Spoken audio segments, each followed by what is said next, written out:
प्रतापरुद्रपुर सेवा समवाय समिति रे अंतर्जातीय समवाय वर्ष 2025 पालित बालियंता ब्लॉक अधीन प्रतापरुद्रपुर सेवा समवाय समिति परिसर रे आज अंतर्जातीय समवाय वर्ष 2025 पालित हो जाइछि।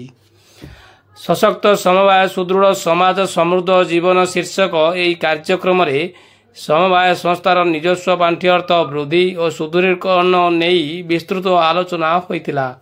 समिति को पेट्रोल टैंकी ठारू आरंभ करी गैस एजेंसी जन औषधि केन्द्र और अन्य संस्था करने लगी सरकारी सहायता ऋण जोगाण माध्यम समिति निजस्व पांठि अर्थ वृद्धि कहुला।